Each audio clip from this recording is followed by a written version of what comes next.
நயங்கிருள் கூர்நடு நாளை யாங்கே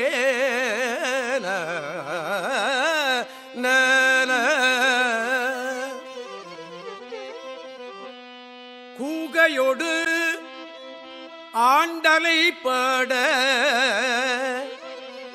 ஆந்தை கோடதன் மேல் குதித்து ஓட வீசி ஈகை படரு தொடர் கள்ளி நீழல் ஈமம் இடு சுடு காட்டகத்தே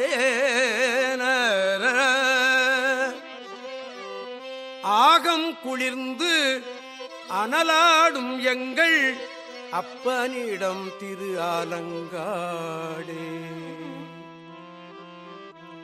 எங்கள் அப்பனிடம் திரு ஆலங்காடே ஆலங்காடே.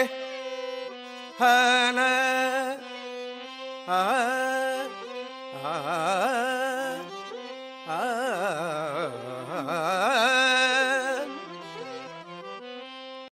திருச்சிற்றம்பலம்.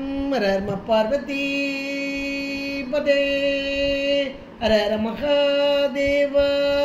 தென்னாடுடைய சிவனே போற்றி, எந்நாட்டவர்க்கும் இறைவா போற்றி. திருச்சிற்றம்பலம். ஒழியான திருமேனி உமிழ்தானோ மிகமேவும் கழியறவரும் யானை கடல் நாழும் மறவாமல் அழியாழுமல தூவும் அடியார்கள் உளமாற வெளியாகும் வலிதாய வினை கூட நினையவே. திருச்சிற்றம்பலம். தில்லை கூத்தபெருமான் திருவடிகளை சிறமேற்கொண்டு குருமகா சன்னிதானங்கள் பொற்பாதம் பணிந்து அடியவர் பெருமக்கள் பொற்பாதம் பணிந்து இன்றைய 11ஆம் திருமுறை சிந்தனையிலே நமக்கு காரைக்கால் அம்மையார் அருளி செய்த மூத்த திருப்பதிகம், திரு ஆலங்காட்டு மூத்த திருப்பதிகம். அதில் 2 பாடல் நம்ம பார்த்துட்டோம். அருமையாக அந்த 2வது பாடல்லாம் பேய்கள், அதாவது சுடுகாடு, அலங்காட்டுக்கு வா அப்படின்ற மாத்திரத்தில் அந்த அம்மையார் அலங்காட்டுக்கு வர்றாங்க. அலங்காடு அப்படின்றது இன்றைக்கு நம்ம ஊருன்னு நினச்சிக்கிட்டு இருக்கிறோம். உண்மையிலேயே அது ஒரு சுடுகாடு தான். அலங்காடு என்றால் சுடுகாடு தான். அதாவது ஊருக்கு புறத்தே வெளிப்புறமாக இருப்பது இந்த அலங்காடு, சுடுகாடு. அங்கே இருந்து ஆடும் இறைவன் எம்பெருமான். அங்கே தான் வர சொல்கிறாரு சுவாமி. எங்கள் கைலாயத்திலேருந்து இந்த அம்மா போனப்போ அலங்காட்டுக்கு வா, உனக்கு வேண்டிய அந்த நடனத்தை நான் காமிக்கிறேன், நான் பாடணும், நீ ஆடணும்னு கேட்டாங்க இல்லையா.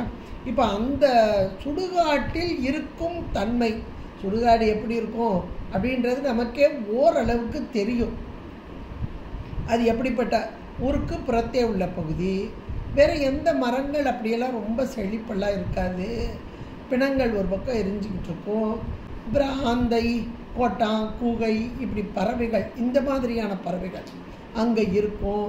அதைத்தான் இந்த அம்மா அப்படி ஒரு நயமாக, அதாவது என்ன நயம் அப்படின்னா, இப்போ 2வது முதல் பாட்டிலையும் அந்த பேயுடைய தன்மையெல்லாம் சொன்னாங்க. கொங்கை திறங்கி நரம்பு எழுந்து குண்டுக்கண் வெண்பல் குழிவயிற்று பங்கி சிவந்து இரு பற்கள் நீண்டு பரடு உயர் நெல் கனை கால்வோர் வெண்பேய் தங்கி அப்படின்னு சொன்னாங்க. அப்போ அந்த பேயோடைய எப்படி இருக்கும் ஒரு பேய்னா அப்படின்றத, இப்படிப்பட்ட பேய்கள் தங்கி ஆடும் காடு அப்படின்றதுக்காக அந்த அம்மா சொல்கிறாங்க. இந்த காட்டில் சாமி ஆடுறாரு அப்படின்னா இறைவனுடைய சிவப்பரத்துவமும் இறைவனுடைய பெரும் கருணையும் பேராற்றலையும் அங்கே புலப்படுத்துகிறாங்க. அங்கேயும் அந்த இடத்துலையும் அந்த கடைசி வரி சொல்லும்போது அங்கம் குளிர்ந்து அனலாடும் எங்கள் அப்பன் அப்படிங்கிறாங்க. அந்த இடத்துலையும் கொஞ்சம் கூட இந்த இடத்துல ஆடுறோமே, அப்பா இதுக்கு நம்ம இப்போது வேறு ஒன்றும் இல்லை, ஒரு இடத்துக்கு போகிறோம்னா எந்த இடத்துக்கு போகிறோமோ அதுக்கு தகுந்தாப்புல ட்ரெஸ்ஸு பண்ணுவோம்.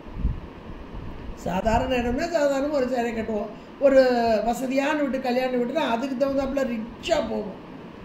ஆனால் சாமி எப்படி இருக்காராம், மாறாத தன்மை. அதுதான் அந்த அங்கம் கொழுந்து அனலாடும் எங்கள் அப்பன். இது சுடுகாடு, பெய்கள் ஆடக்கூடிய இடம். ஆனால் இந்த சுடுகாட்டிலையும் அவனுடைய தன்மை மாறாத நிலை. இதுதான் சத்துத்தன்மை. எந்த நிலையிலும் எக்கோலம் கொன்றால் என் நிலையிலும் அந்த மாறாத தன்மை, இவன் என்னைக்குமே மாறாதவன் அப்படின்றது மாறாத தன்மை தான் அங்கே உங்களிருந்து அனலாடும் எங்கள் அப்பன் அப்படின்றது தான் முதல் பாட்டிலையும் சொன்னாங்க. அப்புறம் 2வது பாட்டில் சொல்லும்போது அந்த பேய்கள் அதனுடைய செயல் எப்படி இருக்கும். முதல் பாட்டில் பேய்களுடைய அழகுன்னு கூட சொல்லலாம், பொங்க இதறங்கி அது எப்படி இருக்குன்றதை சொன்னாங்க. 2வது பாட்டில் அதனுடைய செயல், கள்ளி கவட்டிடை காலை நீட்டி கடைக்கொள்ளி வாங்கி, அங்கேயும் மேக்கப்பு, அங்கேயே மேக்கப் போடுறது யார், ஒரு பெண் பேய் தான் மேக்கப் போடுது. அது எப்படி போடுது, பேய் மாறி போடுமாங்களே அது மாதிரி பேய் மாறி போடுது. வெள்ளை எழுதி வெளிப்பட்டு தெரிகிற மாதிரி, நான் கண்மை போட்டிருக்கேன் எப்படி போட்டிருக்கேன் பாரு அப்படின்னு வெளியே தெரிகிற மாதிரி வெள்ளை எழுதி, வெடு வெடு என்ன நாக்கு வெருண்டு விலங்கு பார்த்து துள்ளி சுடலை சுடுவின துய் சுட்டு இடைய முற்றும் சுழிந்து பூழ்தி அள்ளி அவிக்க நின்றாடும் எங்கள் அப்பனிடம் திரு ஆலங்காடேன்னு அழகா சொன்னாங்க.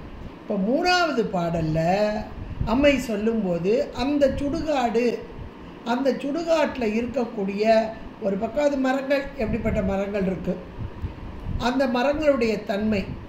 அடுத்தாப்புல அந்த இடத்துல இருக்கக்கூடிய சுடுகாடுன்னு சொன்னாலே இந்த சாயங்கால நேரம் வர வர வர வர தான் அதனுடைய தன்மை தெரியும். பகலில் கூட அவ்வளோவா தெரியாது, சாதாரண தெரியும். சாயங்கால நேரம் ஆக ஆக அப்புறம் ராத்திரி நடு இருள், அந்த இருள் நேரத்தில் தான் அந்த பேய்களுடைய நடமாட்டம் அதிகமாக இருக்கும் அப்படின்னு சொல்லுவாங்க. நம்ம பார்த்ததில்ல, இருக்கும் அப்படின்னு சொல்லுவாங்க. இப்போ அந்த அம்மை அதைத்தான் அங்கே அழகாக சொல்கிறாங்க. அந்த இடத்துல இருக்கக்கூடிய மரங்கள், அப்புறம் அந்த நேரம் சாயங்காலம் மயங்குற நேரம், நடு இருள், அந்த அடர்த்தியான இருள் சேர்ந்த நடுச்சாமம், அந்த இடத்துல இருக்கக்கூடிய பறவைகள், என்ன பறவையெல்லாம், கூகை இருக்குது, ஆண்டலை இருக்குது, ஆந்தை இருக்குது அப்படின்னு சொல்லி அது எப்படி பாடுது ஆடுது அதையெல்லாம் சொல்லி இப்படிப்பட்ட இடத்துல அப்போ மரங்களை சொன்னாங்க, இதை சொன்னாங்க, அந்த இருளுடைய தன்மையை சொன்னாங்க, அந்த பறவைகளை சொன்னாங்க. சொல்லிட்டு ஒரு பக்கம் அந்த பிணம் எரிஞ்சுக்கிட்டு இருக்கு. அந்த பிணம் எப்படி எரியுது அப்படின்னா, அதில் போட்டு அந்த விறகெல்லாம் போட்டு அதை ஒரு பக்கம் எரிச்சுக்கிட்டு இருப்பாங்க. அந்த பக்கம் இந்த கள்ளிச்செடி அதில் இருக்குது, அந்த கள்ளிச்செடியில் எவ்வளோ நிழல் வரும் அவ்வளோதான்.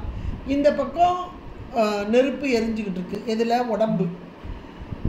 அந்த இடத்துல அப்போ இந்த அழகான ஒரு கெட்டப்பை கொண்டு வராங்க பாருங்க அம்மை. இவ்வளவும் கொண்டு வந்து அப்போ ஒவ்வொன்றும் எப்படி மாறுபட்ட தன்மை, இயல்பான ஒரு தன்மை இல்லை. அந்த இடத்துல இருக்கக்கூடிய அந்த இடம் சுடுகாடு, சாதாரண நம்ம இப்போ பார்க்குற இடம் மாதிரி இல்லை, எல்லாவற்றிலும் மாறுபட்ட ஒரு தன்மை. அந்த மாறுபட்ட தன்மையோடு இருக்கக்கூடிய இடுகாடு, ஆனால் மாறாத இறைவன். இதுதான் இந்த 3வது பாடலுடைய கருத்து, மைய கருத்து. மாறுபட்ட தன்மையில் உள்ள இடுகாடு, ஆனால் மாறாத தன்மையில் உள்ள இறைவன். ஆகம் குளிர்ந்து அனல் ஆடும் எங்கள் அப்பன் இடம் திரு ஆலங்காடே அப்படிங்கிற.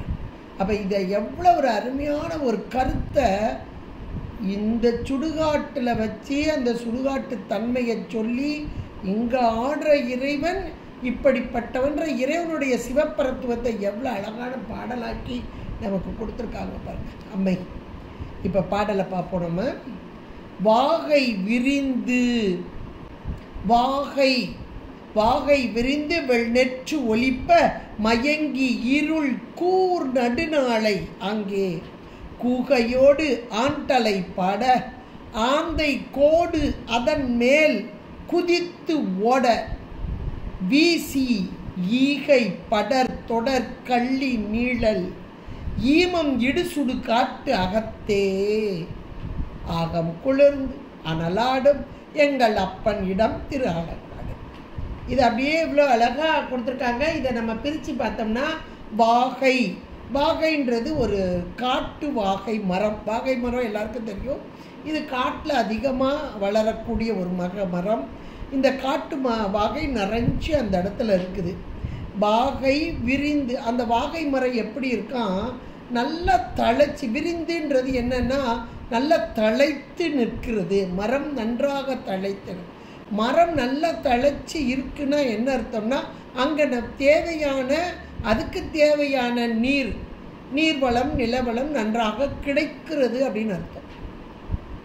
அப்போ காட்டு வாகை மரம் அது விரிந்து நன்றாக தழைத்து, அப்போ அந்த கிளைகள் எல்லாம் பறந்து விரிந்து நல்லா தழைச்சு போய் இருக்குது. அப்போ அந்த கிளைகள் தழைச்சிருக்கிறது ஒரு வகையாக. அதுலேயே அடுத்து சொல்கிறா பாருங்க, வெள் நெற்று ஒளிப்ப. வெள் நெற்று, வெண்மை, வெள்னா வெண்மை நிறம் கொண்ட, நெற்று அப்படின்னா அந்த வாகை மரத்தில் அந்த காய்கள்லாம் நல்லா காஞ்சி போய், காய் நல்லா முதிர்ந்து காஞ்சிட்டுன்னா என்ன அப்படின்னா நல்ல வெள்ளை கலரில் நெத்தாக இருக்கும். சொல்லுவாங்க இல்லையா, தேங்காய் நல்லா முதிர்ந்துட்டுனா நெத்தாயிட்டு அப்படிமா உள்ள குலுங்கும். இப்படியெல்லாம் பார்த்தோம்னா அது நல்லா காஞ்சிருக்கும், முதிர்ந்த நிலை. இப்போ முதல்ல சொன்னது விரிந்து, வாகை விரிந்துன்றது இளநிலை, பசுமையான தழைகளோடு கூடிய நிலை.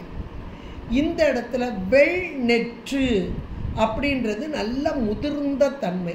அந்த முதிர்ச்சியில் அது என்ன நிறத்தில் இருக்குது, வெண்மை நிறம். அந்த வெண்மை நிறத்தில் இருக்கும்போது ஒரு சப்தம் ஒலிப்ப அப்படி. அப்போ இது ஒரு மாறுபட்ட தன்மை. ஒரு மரம்தான், அதனுடைய கிளைகள் இப்படி இருக்குது, அதனுடைய காய்கள் இப்படி இருக்குது அப்படின்னு அம்மை சொல்கிறாங்க. நல்லா இதை ஒரு சிந்திச்சு பார்த்தா, ஏன் இந்த இடத்துல இதை சொல்கிறாங்க அப்படின்னா, இருக்கிறது சுடுகாடு. அந்த சுடுகாட்டில் உடல் வேறு உயிர் வேறாக பிரித்த பின்பாக உடல் எரிக்கப்படுகிறது. உடல் எரிக்கப்பட்டு வெண்மையான சாம்பலாக்கப்படுகிறது. அப்போ கூட எரியும் போது ஒரு சப்தத்தோடு வரும். ஆனால் உயிர் நித்த பொருள், என்றைக்கு உள்ள பொருள், அது அப்படியே பிரிக்கப்பட்டு வெளியே வந்துட்டு. ஆனால் உடல் நீக்கப்படுகிறது. எவ்வளோ ஒரு அருமையான ஒன்று பாருங்களேன். வாகை விரிந்து வெள் நெற்று ஒளிப்ப, இது ஒரு காட்சி. நல்லா காட்டு வாகை மரம் நிறைஞ்சு கிடக்கு, அது ஒரு செழிப்பாக இருக்குது. ஆனால் அதில் இருக்க காய்கள் எல்லாம் முற்றி அப்படியே ஒரு சப்தத்தை எழுப்பிக்கொண்டு இருக்கக்கூடியது. அப்படி அடுத்த வரியை பாருங்க.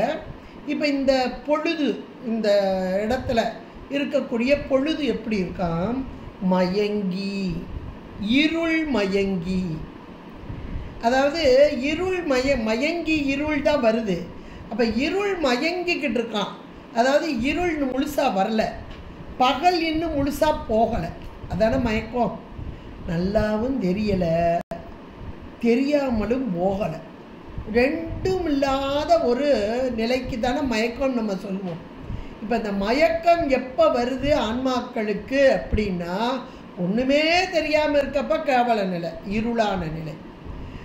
ஒரு தனுகரணத்தை கொண்டு வந்து சேர்த்தப்ப, மாயையின் காரியம் சேர்ந்தப்ப உள்ளே இருக்கிற அந்த இருளான மலம் இந்த மாயாகாரியத்தோடு சேர்ந்து ஒரு மயக்கத்தை கொடுக்கும்.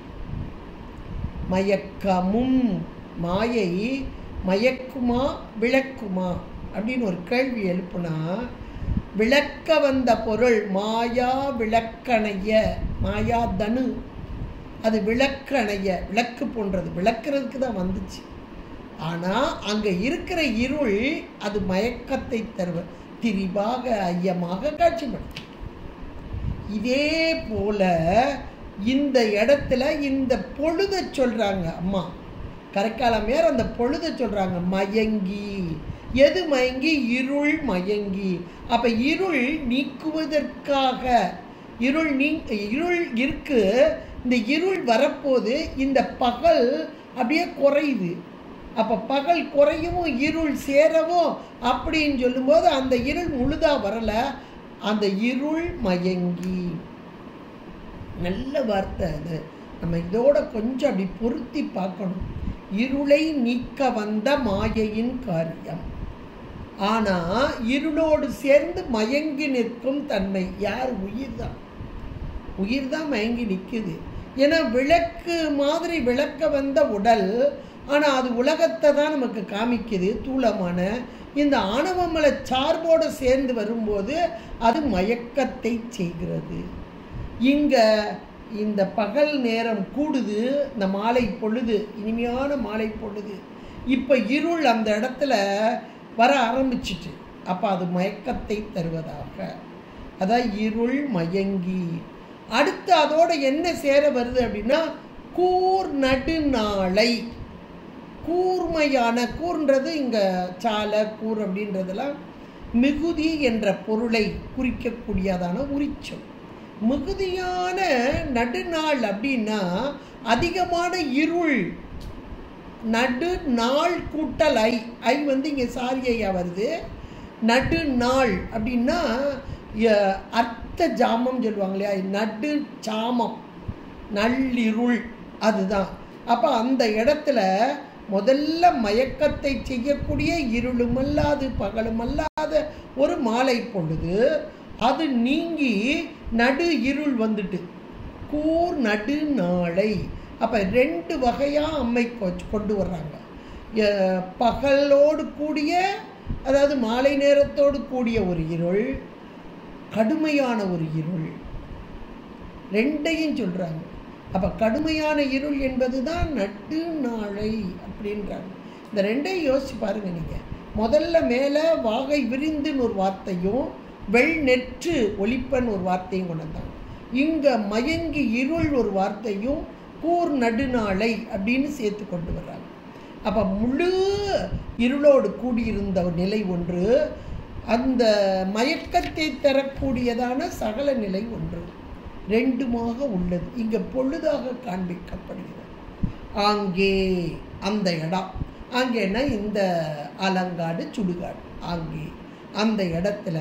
அடுத்து இப்போ முதல்ல ஒரு மரத்தை சொல்லியாச்சு, அப்புறம் பொழுதை சொல்லியாச்சு. இப்போ 3வதாக அங்குள்ள பறவைகள் சொல்லப்படுது. இப்போ இந்த பறவைகள்னா இந்த சுடுகாட்டில் இருக்கக்கூடிய பறவைகள், அந்த இருக்கக்கூடிய பிணங்கள், அதை எரிஞ்சு எரியாமல் கிடக்கும், அதையெல்லாம் எடுத்து சாப்பிட்றதுக்காக அதுக்கெல்லாம் இருக்கும். அந்த பறவைகள் எப்படி இருக்குன்னா ஒரு வகையான சப்தத்தை எழுப்பி கொண்டு, எது கோட்டான் ஆந்தை இதெல்லாம் ஒரே கேட்டகிரியில் வரக்கூடிய பறவைகள் தான், கொஞ்சம் வித்தியாசம் இருக்கும், அவ்வளோதான். இப்போ இதில் சொல்லக்கூடிய பறவை எதுன்னு பாருங்க, கூகை. கூகையோடு, கூகை என்ற இது ஒரு ஈக்குவல் டு ஆந்தை மாதிரி இருக்கும், கூகை, கூகையோடு. அப்புறம் இந்த ஆண்டலை, இந்த பறவை நம்ம கேள்விப்பட்டதில்லை, இலக்கியங்களில், சங்க இலக்கியங்களில் உண்டான ஒரு பறவை. ஆண்டலை அப்படின்னா மனித தலை போல ஒரு தலை இருக்குமா இந்த பறவைக்கு. இது இருக்கிற இடமும் இந்த சுடுகாடு. ஆண்டலை பாட, இது என்ன பாட்டு பாடும் யோசிச்சு பாருங்க. கோட்டா மாதிரி கத்துறான் பாரு அப்படின்னு நம்மளாம் சொல்லுவோம். இப்போ நம்ம பாடுறது நாரசமாக இருந்தால் கோட்டா மாதிரி கத்தாத அப்படின்னு சொல்லுவோம் இல்லையா. இப்போ இந்த ஆண்டலை பாடுதான், கூகையோடு, கூகையும் பாடுது ஆண்டலையும் பாடுது. அப்போ அது எப்படி சப்தம் கொடுக்கும் பாடுறதுன்னா கர்ண கடூரமாக இருக்கும், அது கேட்க முடியாது. அப்படி ஒரு மோசமான, அதாவது பயத்தை உருவாக்கக்கூடிய ஒரு சப்தம், ஒரு பய உணர்ச்சி வரக்கூடிய சப்தம். அது ராத்திரி நள்ளிருள் ஒரு பக்கம், அது கூகையோடு ஆண்டலை பாட. இது 2. ஆந்தை பக்கத்தில் ஆந்தை இருக்கு, அந்த ஆந்தை கோடு அதன் மேல் குதித்து ஓட, இது டான்ஸ் ஆடுது, வேற ஒன்றும் இல்லை. இந்த ஆந்தை கோடுன்னா மரக்கிளை, அங்கே இருக்கிற மரக்கிளையில் கோடு அதன், அந்த மரக்கிளையின் மேல் இங்கேருந்து குதிச்சு இங்கேருந்து குதிச்சு இங்கேருந்து குதிச்சு, அதுக்கு ராத்திரி நேரம் தானே கண்ணு தெரியும் அன்றைக்கி. இந்த சப்தத்தெல்லாம் கேட்டு அதுக்கு சந்தோஷமாக இருக்குது, நமக்கு தான் கர்ண கடூரமாக இருக்கும். ஐயையே என்னாமல் இருக்க, கோட்டா மாதிரி கத்துது அப்படிம்போம். ஆனால் அந்த ஆந்தைக்கு அந்த கூகையும் ஆண்டலையோடைய சப்தம் ரொம்ப சந்தோஷத்தை கொடுக்கக்கூடியதாக. அதனால அதுக்கு என்ன வருது, நல்ல டான்ஸ் வருது. அதுதான் இங்கே அந்த அந்த ஆட்டத்தில் அந்த கிளையில் இருந்து, இந்த கிளையிலேருந்து மேலே அங்கிட்டு மேலே அப்படி குதிச்சு குதிச்சு ஓடுதான். கோடு அதன் மேல் குதித்து ஓட. நல்ல ஒரு அருமையான ஒரு காட்சியை இந்த அம்மா நம்ம கண்ணு முன்னாடி கொண்டு வர்றாங்க. இந்த பறவைகளுடைய காட்சி. இந்த பறவைகள்லாம் இங்கேருந்து பாடி ஆடி சந்தோஷமாக இருக்கிறது. அவர்களுக்குரிய இடம். அதில் இப்படி பாடி ஆடி குதித்து ஓட, வீசி வீசி ஓட, இங்கிட்ட அங்கிட்டமா ஓடுறாங்க. இந்த யார், இந்த ஆந்தை இங்கிட்ட அங்கிட்டமா வீசி அப்படின்னா எழுச்சி. இங்கேருந்து எந்திரிச்சு அப்படி அங்கிட்டு போகிறது, அங்கேருந்து எந்திரிச்சு அங்கிட்டு போகிறது, வேகமாக எழுச்சி, எழுந்து எழுந்து எழுந்து இந்த கை வீசி ஆடுகிறான் அப்படிம்பாங்க இல்லையா, அப்படியே இங்கிட்ட அங்கிட்டும். அப்போ அந்த எழுச்சி எப்போ வரும்னா ஒரு உற்சாகம் வரும்போது தான் எழுச்சி வரும். அப்போ இந்த ஆந்தைக்கு கூகைக்கெல்லாம் உற்சாகம் வருகிறது. எதை பார்த்து?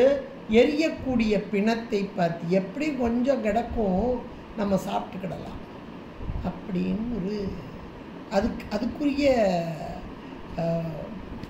சாப்பாடு கிடைக்கலையா, அதனால அதுக்கு ஒரு சந்தோஷம். இல்லைன்னா நம்ம இடத்துல நம்ம ஜாலியாக இருக்கிறோம் அப்படின்னு நினச்சிருக்கலாம். இந்த பறவைகள், இந்த பறவைகளுடைய தன்மையை அம்மை ரொம்ப அழகாக காமிக்கிறார். கூகையோடு ஆந்தலை பாட, ஆந்தை கோடு அதன் மேல் குதித்து ஓட வீசி. அப்போ இதுவரைக்கும் ஒவ்வொன்றா சொல்லிட்டு வர்றாங்களா அம்மை. அடுத்து சொல்கிறாங்க பாருங்க, அந்த இடத்துல இருக்கக்கூடிய, அதாவது ஈகை படர் தொடர் கள்ளி நீழல், இந்த ஒரு வரியில் ஈகை அப்படின்னா இண்டங்கொடி, ஒரு கொடி. அதாவது இந்த கள்ளி செடி இருக்கு பார்த்தீங்களா, அதே நல்ல நெருக்கமாக வரிசையாக ஒரு கொடி மாதிரி அப்படி படர்ந்து கிடக்கு. கள்ளிச்செடி எல்லாருக்கும் தெரியும் ஓரளவுக்கு. அது இந்த மாதிரி காட்டு பகுதியில் தான் அதிகமாக வரக்கூடியது. அது அந்த வர்ணனையை அப்படியே கொண்டு வராங்க. ஈகை படர், படர்னா அப்படி நெருக்கமாக படர்ந்து கிடக்கு. அந்த ஈகை பட தொடர்கள்ளி, அப்படி நெருக்கமாக இருக்கக்கூடிய அந்த கள்ளிச்செடி, அதைத்தான் சொல்கிறாங்க. ஈகை வீசி படர்கின்ற தொடர் கள்ளியின் நீழலுடைய சுடுகாடு அப்படின்னு நம்ம எடுத்துக்கிடணும். இது அந்த கள்ளிச்செடி அப்படி நெருக்கமாக வந்து படர்ந்து கிடக்கக்கூடிய இந்த சுடுகாடு. அப்போ இந்த இடத்துல இருக்கக்கூடிய அந்த செடி எதுனா கள்ளிச்செடி, அது கூட நெருக்கமாக அடர்த்தியாக அது இருக்கிறது அப்படின்றது. இந்த ஈகை பற்றி இந்த செடியை பற்றி சொல்லிட்டாங்க. அடுத்தாப்பில் ஒரு பக்கம் இந்த கள்ளிச்செடி இப்படி நெருக்கமாக இப்படி இருக்குதா, அதுலேருந்து ரொம்பலாம் நிழல்லாம் வராது. அந்த கள்ளி நிழல் போட்டிருக்கு, ஆனால் அதுலேருந்துலாம் அப்படி பெரிய நிழல்லாம் வராது. இதில் நிழல் கொடுத்துருக்குன்னா அந்த சின்ன அளவில் அது வரக்கூடியது. ஆனால் நெருக்கமாக இருக்கிறதுனால ஓரளவுக்கு இருக்கும், அவ்வளோதான். அடுத்த வரியில் இப்படி ஒரு செடி, இதுக்கு பக்கத்திலேயே ஈமம் இடு சுடுகாட்டகத்தே. அப்போ இங்கிட்டு கள்ளிச்செடி இருக்குதா, அதுக்கு பக்கத்திலேயே ஈமம் இடு. ஈமம்னா இந்த பிணம் வச்சு, ஈமம் இடு அந்த பிணத்தை அதில் வச்சு சுடக்கூடிய விறகை வச்சு மேலே வச்சு அப்படி சுடுவாங்க இல்லையா, அதைத்தான் இங்கே சொல்லப்படுகிறது. ஈமம் இடு சுடு காட்டகத்தே. அப்போ அந்த சுடுகாடு இந்த பக்கம் கள்ளிச்செடி வரிசையாக, இந்த பக்கம் பணத்தை வச்சு விறகை போட்டு எரிஞ்சிக்கிட்டு இருக்கு. இந்த ஒரு காட்சியை பாருங்களேன் எவ்வளோ அழகாக. அப்போ அந்த ஒரு சுடுகாட்டுடைய தன்மை ஒவ்வொன்றும் எப்படிமா, இந்த கள்ளிச்செடி அப்படின்றது ஒரு அதோடைய இதெல்லாம் பார்த்திங்கன்னா ரொம்ப திக்காக, சின்ன முள், பக்கத்தில் போக முடியாது, ரொம்ப நிழல்லாம் கிடையாது. அப்படிப்பட்ட ஒரு தன்மை உடையது தான் இந்த பகுதியில் இருக்கக்கூடியது. ஆனால் தொடர்ச்சியாக இருக்குது. அதுலேருந்து வர நிழல்னால் ரொம்ப கம்மி தான். அதுக்கு பக்கத்திலேயே பணம் எரிஞ்சிக்கிட்டு இருக்குது, மாறுபட்ட ஒரு தன்மை. அப்போ ஈமம் இடு அந்த விறகை போட்டு எரிச்சிக்கிட்டு இருக்காங்க. அந்த சுடு காட்டகத்தே, அந்த இடத்துல காட்டு அகத்தே, அதில் அகத்தேனா உள்ளே, அந்த இடத்துல அப்போ முதல்ல இருந்து நீங்கள் வரிசையாக ஒவ்வொரு வரியும் பார்த்தீங்கன்னா ஒவ்வொரு வரியிலையும் இந்த சுடுகாட்டில் இருக்கக்கூடிய தன்மையை எல்லாம் அம்மை பட்டியல் போட்டு சொல்கிறாங்க. வாகை விரிந்து வெள்நெற்று ஒளிப்ப, நல்ல செழுமையான பசுமையான காட்டு வாகை மரங்கள் நிறைந்திருக்க, அதனுடைய நெற்று நல்ல காஞ்சி முதிர்ந்ததான நெற்றுக்கள், அது வெண்மை நிறமாகவும் ஒரு சப்தத்தை எழுப்பக்கூடியதாகவும் உள்ள ஒரு தன்மை. அந்த இடத்துல இருக்க பொழுது பகலும் மாலை நேரம், பகலும் இரவும் கூடும் நேரம், அது மயங்கி இருள். அந்த மாலை நேரத்தில் இருள் மயங்கி நிற்கிற அந்த நேரமும், கூர்நடு நாள் என்ற மாத்திரத்தில் நடு யாமம் சாமம் அந்த நேரமும், இந்த 2 பொழுதையும் அங்கே காண்பித்து அங்கே அந்த இடத்துல பறவைகள் எதெல்லாம் கூகையோடு ஆண்தலை பாட, இதை 2 ஒரு பெருங்குரல் எடுத்து சப்தம் எடுத்து பாடிக்கொண்டிருக்க, ஆந்தை ஆடுது. எப்படி ஆடுது? கோடு அதன் மேல் குதித்து ஓட வீசி வேகமாக உற்சாகமாக மேலே மேலே மேலே மேலே குதித்து ஆடிக்கொண்டிருக்க, அந்த இடத்துல ஈகை படர்தொடல் கள்ளி நீழல் நல்ல நெருக்கமான அந்த கள்ளிச்செடிகள் எல்லாம் நிறைந்து அதிலிருந்து வரக்கூடிய சிறிய நிழலோடு கூடிய அந்த இடத்திலே ஈமம் இடு சுடுகாடு, அந்த பிணங்கள் எரிக்க விறகை மூட்டு போட்டு அதை எரிக்கக்கூடிய ஈமம் இடு சுடு காட்டு அகத்தே. இந்த இடத்துல இவை இவ்வளோ பெரிய கெட்டப்பையும் கொண்டு வந்து இந்த இடத்துல யார் இருக்கிறா அப்படின்னா அங்கே சொல்கிறாங்க, ஆகம் குளிர்ந்து. முதல் பாட்டில் அங்கம் குளிர்ந்துன்னாங்க, அங்கம்னாலும் உடல் தான். இங்கே ஆகம் குளிர்ந்து, ஆகம்னாலும் உடம்பு தான். அப்போ ஆகம் குளிர்ந்து உடம்பு குளிர்ந்து, ஆனால் அனல் ஆடும். அனலின் நடுவில் ஆடும் இறைவன், அவனுடைய உடலும் எவ்வளோ ஒரு மாறுபட்ட தன்மை, எவ்வளோ ஒரு மாறுபட்ட தன்மை.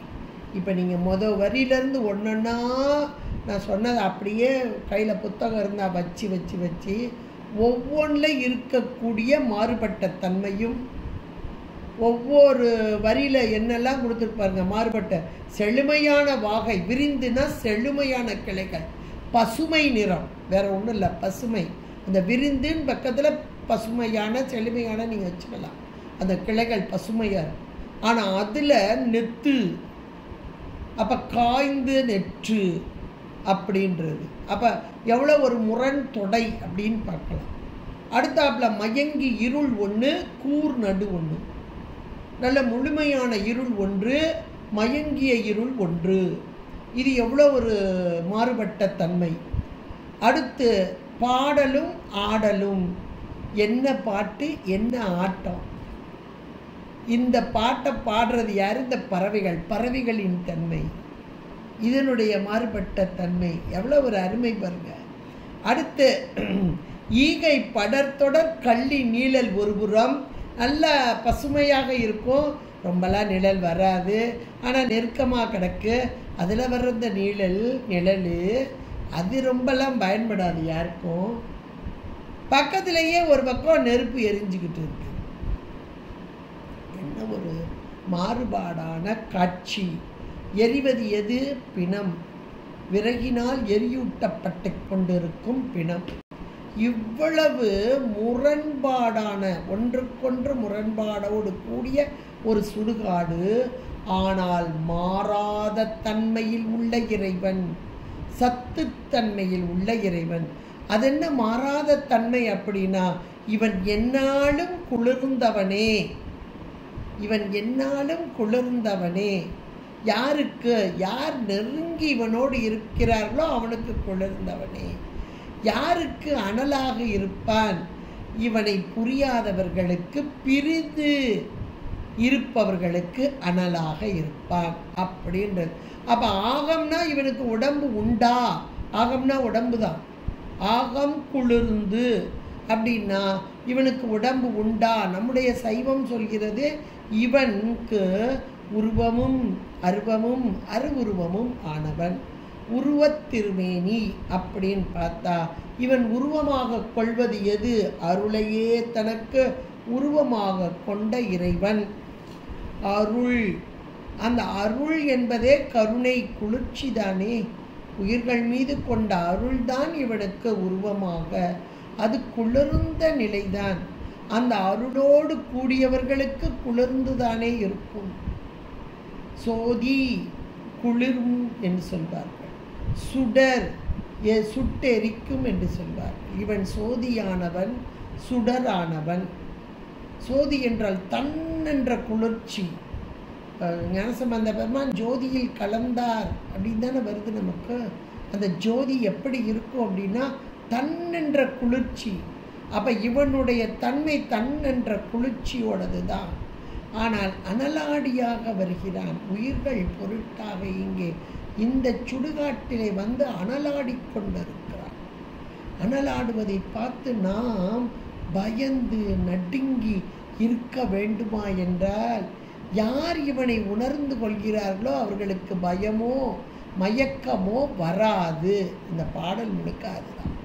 இந்த சுடுகாட்டை பார்த்து இந்த நடந்து போகும்போது சொல்லுவாங்க, மிந்தி இந்த திருச்செந்தூருக்கெலாம் நாங்கள் நடக்கும்போது ராத்திரி நேரம் அந்த பக்கமாக பார்த்திங்கன்னா நிறைய பனை மரங்கள். ராத்திரி நேரத்தில் சலச்சல சலச்சல சலச்சலன்னு சத்தம் கேட்டுக்கிட்டே இருக்கும். காற்றடிச்சனே பனை மரம், அது காஞ்ச ஓலையெல்லாம் சேர்த்தா அப்படி தானே சத்தம் கேட்கும். அது ஒரு விதமான ஒரு பய ஒலியை எழுப்பக்கூடியதாக இருக்கும். இந்த பனைமர சலசலப்புக்கெல்லாம் இந்த பனங்காட்டு நரி அஞ்சாதுன்னு ஒரு பழமொழி உண்டு, இந்த பக்கங்களில் உண்டு. பனங்காட்டு நரி இந்த சலசலப்புக்கு அஞ்சாதும்பாங்க. அதுலேயே பழகி போனவங்களுக்கு அது தெரியாது. அதிலேயே பழகுனவங்களுக்கு, அந்த பகுதியிலே பழகுனவங்களுக்கு இந்த சப்தத்தை கண்டு பயப்படுவாங்களா? இப்போ நம்மளை மாதிரி புதுசாக அங்கிட்டு போகிறவங்க, என்னவோ சத்தம் கேட்குது, ஒரு மாதிரி சத்தம் கேட்க அப்படின்னு பயந்து நடுங்கிறவங்க இருப்போமா? அவங்களுக்கு அது அந்த சப்தத்தை பற்றி அவங்களுக்கு நல்லா தெரியும். இதே போல இறைவனை நன்றாக உணர்ந்தவர்களுக்கு இவன் குளிர்ந்தவன், ஆகம் குளிர்ந்தவன் என்று நன்றாக புரியும். ஆனால் இவன் அனலாடியாக இருக்கிறான். அனலாடி என்ற மாத்திரத்தில் தன்வயமாக்குதல், எல்லா உயிர்களையும் தன்வயமாக்கி தன்னோடு இணைத்து கொள்ளுதல் தான் இறைவனுடைய பெரும் கருணை. இங்கே அதைத்தான் சொல்லப்படுகிறது. ஆகம் குளிர்ந்து அனல் ஆடும் எங்கள் அப்பன். அந்த இடம்தான் திரு ஆலங்காடே அப்படின்னு அந்த இறைவனுடைய தன்மையை நன்றாக உணர்ந்த அம்மையார், காரைக்கால் அம்மையார்.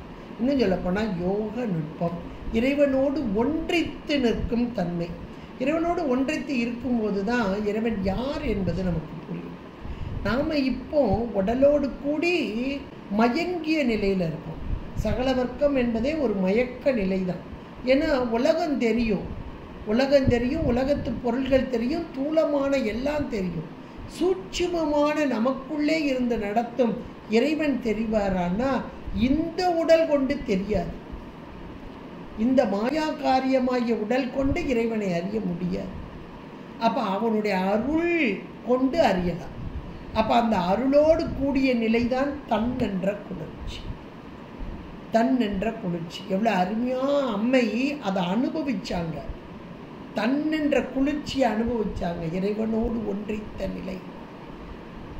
அதனால நம் போன்றவர்களும் அந்த இறைவனை அனுபவிக்க வேண்டும். எப்பா அவர் பார்த்தாலே பயமா இருக்குப்பா, அனல் ஆடிப்பா, ருத்ர தாண்டா ஆடிடுவார்ப்பா, ருத்ரன்பா. நிறைய பேருக்கு இன்னைக்கு ஒரு பயமே அதுதான், சாமியை பார்த்தாலே. புரியாத நிலை. அந்த புரியாத நிலைக்கு காரணம் என்னன்னா இந்த மயக்கமே. இது நீங்க வேண்டும் என்பதற்கு தான் அம்மையார் அழகாக கொடுக்குறாங்க.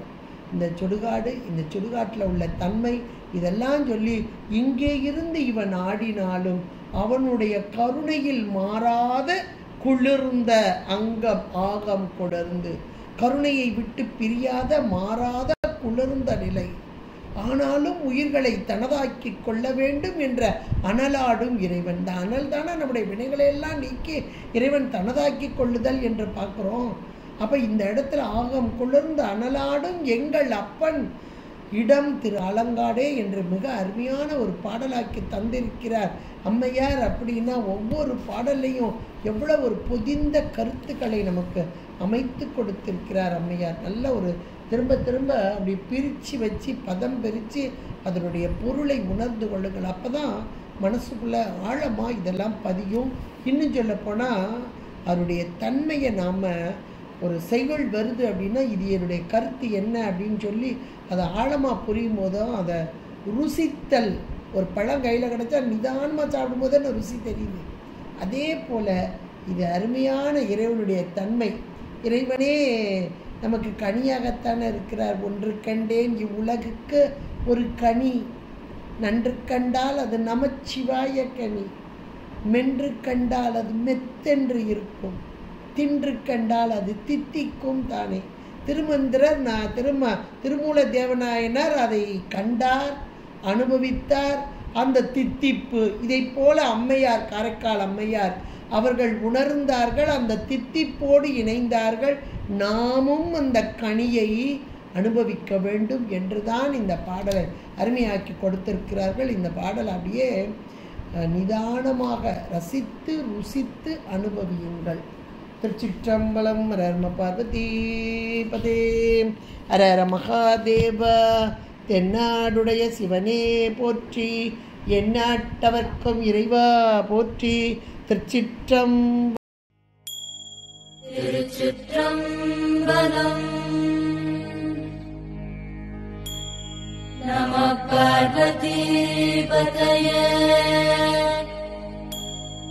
ஹர ஹர மகாதேவா. தென்னாடுடைய சிவனே போற்றி, எந்நாட்டவர்க்கும் இறைவா போற்றி.